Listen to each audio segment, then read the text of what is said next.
everyone, I hope you're all doing great. Welcome back to my channel. If it's your first time here, welcome. My name is Jayne and in this channel, we talk about fragrances. For returning friends of the channel, welcome back you all. Thank you for joining me today. If you haven't yet, please consider subscribing to the channel. Make sure you turn on notification to see videos like this in the future.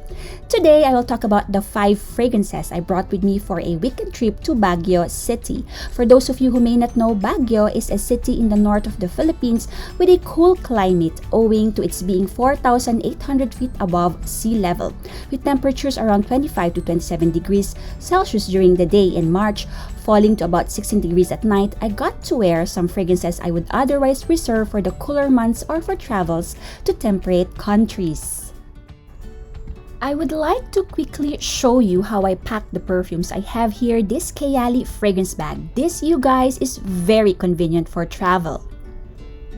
For this trip, I brought Thé Noir from Labo, my big bottle of Taif from Ormonde Jayne, Jean Paul Gaultier's La Belle, the lovely bottle, Nishane, the label's flaking off, some Zara fragrance samples. Catch my review of the Vibrant Cities collection if you haven't yet. I will link the video down below. My daughter brought her favorite Musti.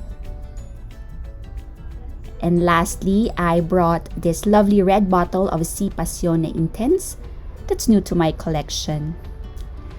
As you can see, this bag is padded so it protects the bottles from moving around so much and banging against each other. I bought this bag for $30 from the Huda Beauty website. I think they might be having a sale at the moment. Check this one out if you love to bring your perfumes with you to travel. And if you like to hear my thoughts on these perfumes, please keep watching. Thé Noir from Labo. I brought my 15 ml travel spray of Thé Noir. This scent is just perfect for the cooler Baguio weather. This fragrance has captured my heart from the very first time I sprayed this on. This has fig, bay leaf, and bergamot on top, cedar, vetiver, and musk in the heart, tobacco, and hay in the base. The fig is a standout. It's a little green but sweet at the same time. It smells florally almost. It's not your creamy, coconut-smelling fig in this fragrance. It's a fresh green fig, and this one super lovely. Somewhere in the background is tobacco and hay and perhaps vetiver as well. This grounds the fragrance. There is a hint of Santal 33 in the background notes, but it's not off-putting to me, unlike Santal 33. Despite the notes sounding rather masculine and spicy, this to me smells feminine. Some men may find this to their liking though. No tea note here, but the combination of notes smells a lot like spiced aromatic black tea infused with some flowers, rose petals perhaps. Lovely for when you need to cozy up a little bit. In cold weather, this smells very cocooning and comforting. In warmer weather though, there's so much tobacco peeking through, at least on my skin. Plus the hay and the vetiver in the heat, the smell is quite polarizing. I will never wear this when it's warmer, but when it's cooler, rainy, cloudy, windy, in air-conditioned environment, this smells absolutely divine on me. I wore this to an outdoor dinner event at the Manor in Camp Janhay, about 16 degrees, layered this with Nishane, and OMG, I turned heads. Super long lasting. If I don't shower, this lasted forever on my skin. Sprayed on hair, you can still smell this the next day. This 15 ml of mine will go a long way. Pricey, but totally worth it. Sample on skin if you can. Best for cooler weather in my honest opinion. Love this. I would totally ditch Santal 33 anytime for this. Thé Noir. Taif by Ormonde Jayne is the next fragrance in my bag. This is a fresh, spicy rose fragrance opening with a strong pink pepper kick. There's also saffron and dates heralding the beautiful floral heart dominated by a dry, almost powdery rose, supported by freesia, jasmine, and orange blossom, grounded by warm amber and broom in the base.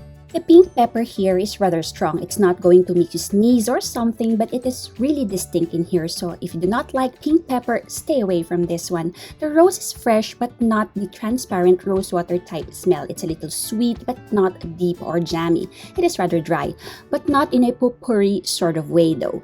This isn't an old rose, neither is this a juvenile one. This is something in between. It is a little serious rather than playful, but still fun to wear.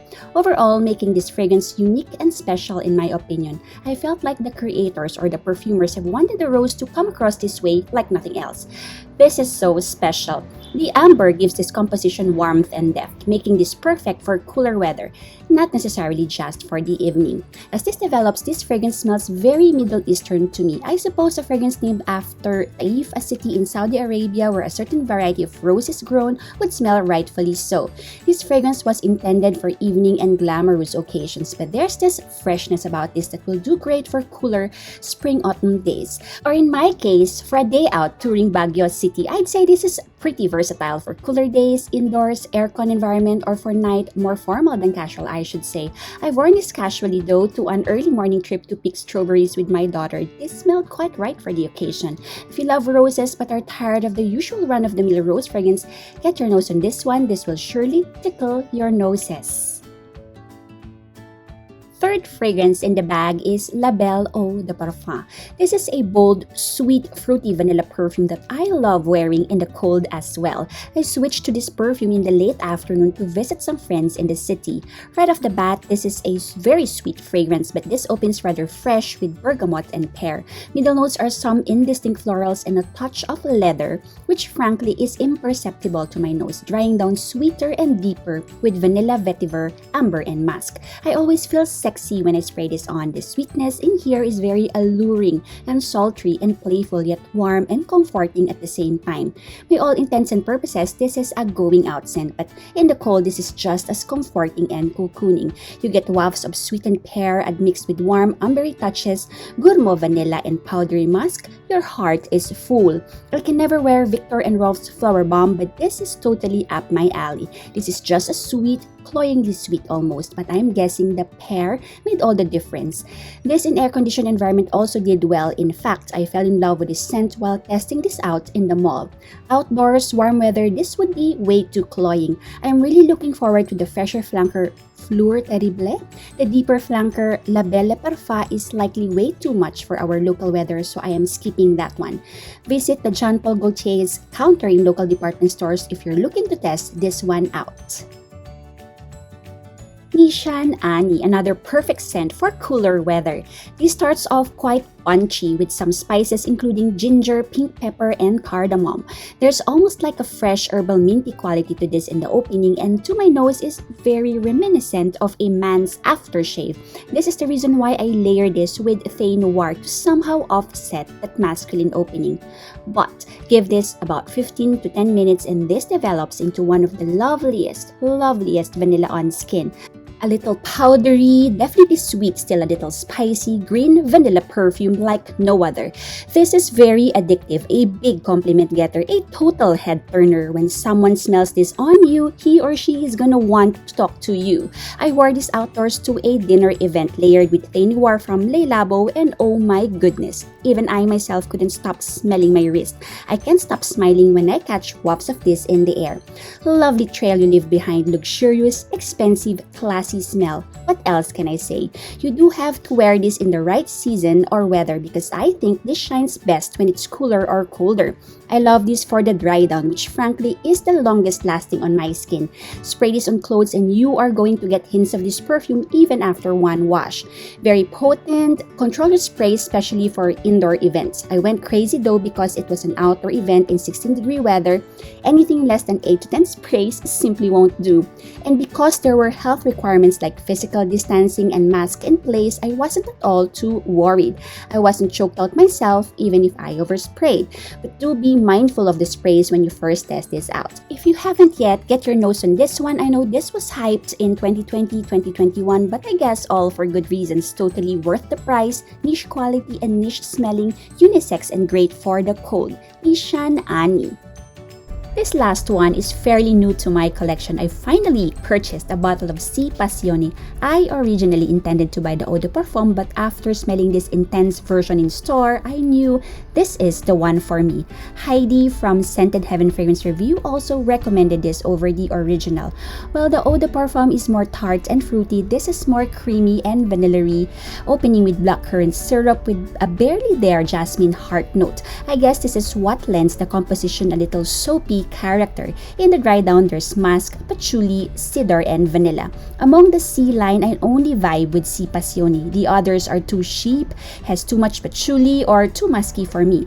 The Passione, particularly this intense version, with its fruity, tart, sweetly vanilla character with an added clean, shampooy, or soapy facet, drying down a little woody and a little powdery, makes my heart sing. This isn't a particularly cold weather fragrance, neither is this going to be fun for the high heat, but I felt like this is a safe perfume to bring along for whatever. This isn't too full-bodied, contrary to the name intense. Easy on the nose, smells clean with a fun, playful, fruity edge. At the same time, there is a sultry vibe owing to that vanilla and the woods. So I can also wear this at night indoors.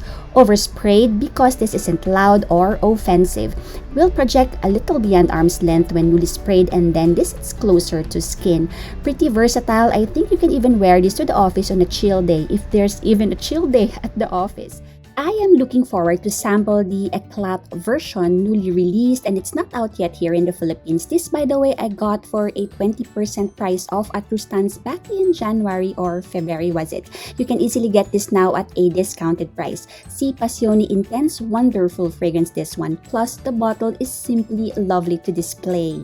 And that is it for today, you guys. I hope you liked this video, and thank you all for joining me today. Where are you off to next? Let me know down in the comments what fragrances you bring along with you to travel. I would love to know your fragrance recommendations. I normally would bring decants, but I brought these bottles along to film this video as well. The Kayali fragrance bag did come in handy. Don't forget to like and share, subscribe, and be notified. Take care, you all. Smell your absolute best, and I will see you in the next video.